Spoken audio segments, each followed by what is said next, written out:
Hello दोस्तों, welcome to our channel DSLR Bharat Ram. द्वेष करने वाले का जी नहीं भरता इन महाभारता। अब जो पांडव थे वो वनवास जा चुके थे और जो दुर्योधन और शकुनी थे वो उनकी दशा पर आनंद लेते थे।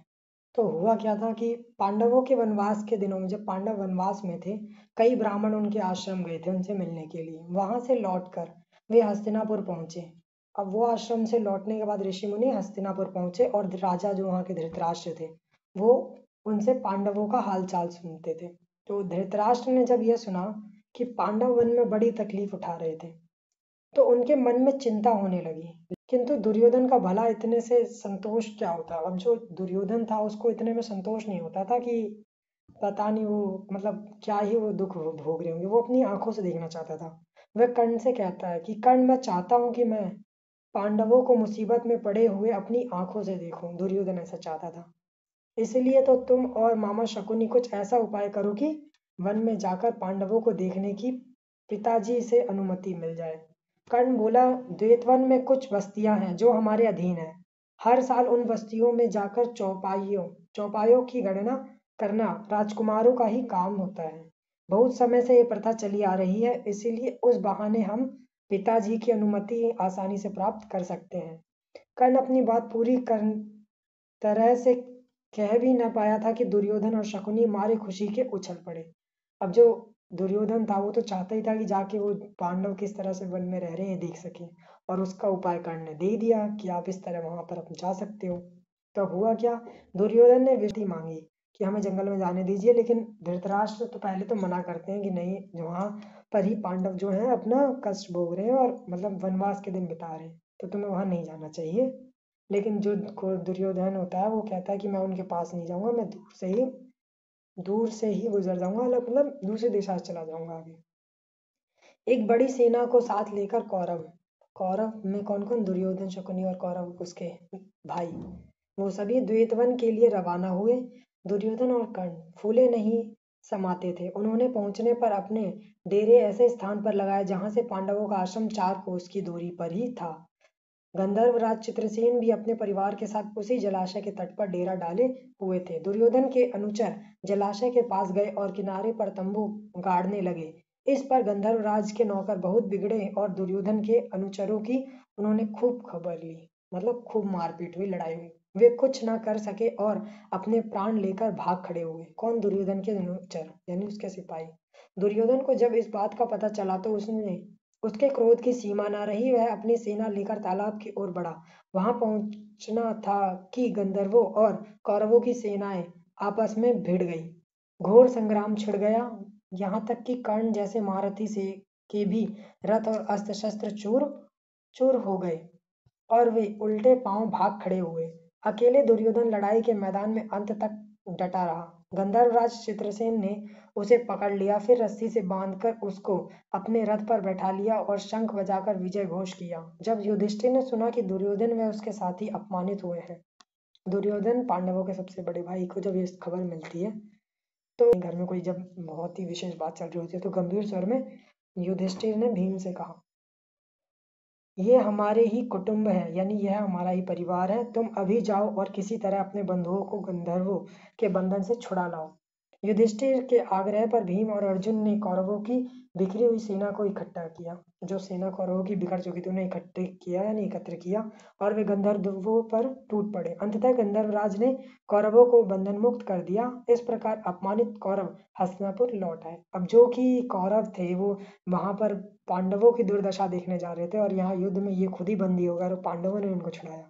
इस प्रकार वो अपमानित हुए कि कौरव अब लौटकर वापिस हस्तिनापुर चले गए।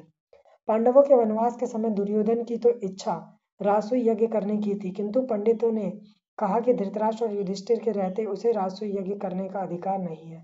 तब ब्राह्मणों की सलाह मानकर दुर्योधन ने वैष्णव नामक यज्ञ करके ही संतोष कर लिया। इसी समय की बात है कि महर्षि दुर्वासा अपने 10,000 शिष्यों को साथ लेकर दुर्योधन के राजभवन में पधारे। दुर्योधन के राजभवन यानी हस्तिनापुर में पधारे थे। कौन, ऋषि दुर्वासा अपने शिष्यों के साथ।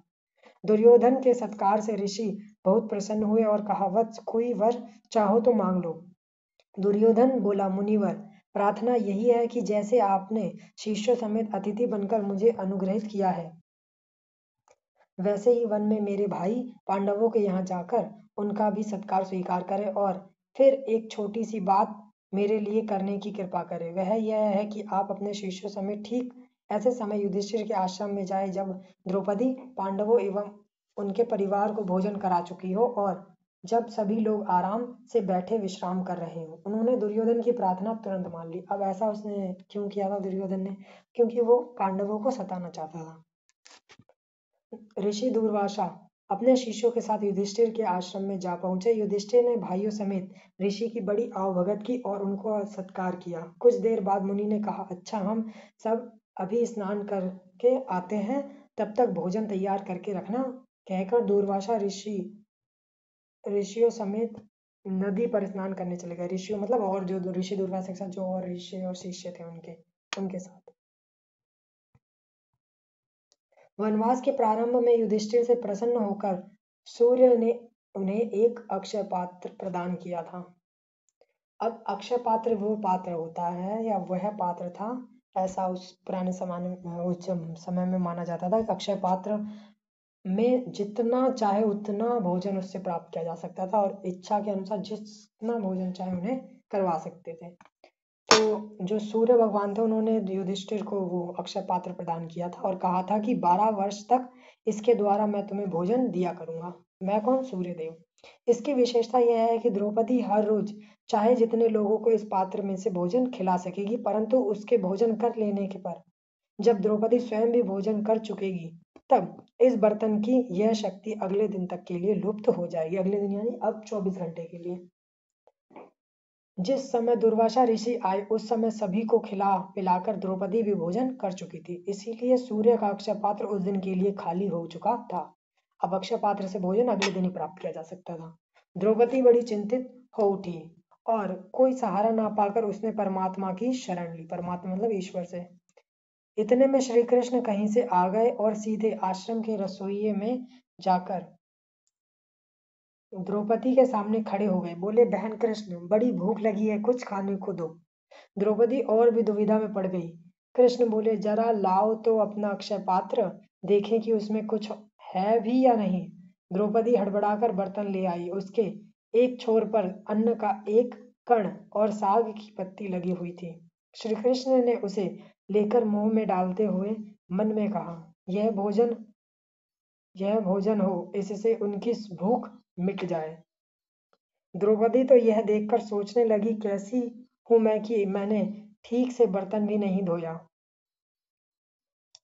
इसीलिए उसमें लगा हुआ अन्न कण और साग वासुदेव को खाना पड़ा। धिक्कार है मुझे। इस तरह द्रौपदी अपने आप को ही धिक्कार रही थी कि इतने में श्री कृष्ण ने बाहर जाकर भीमसेन को कहा, भीम, जल्दी जाकर ऋषि दूर्वासा को शिष्यों समेत भोजन के लिए बुला लाओ।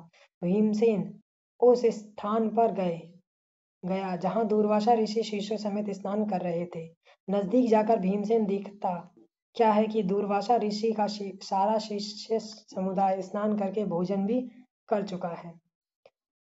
इसका शिष्य दुर्वासा से कह रहे थे, गुरुदेव, युधिष्ठिर से हम व्यर्थ में कह गए आए कि भोजन तैयार करके रखे। हमारा तो पेट भरा हुआ है, हमसे उठा भी नहीं जाता। इस समय तो हमारी जरा भी खाने की इच्छा नहीं है।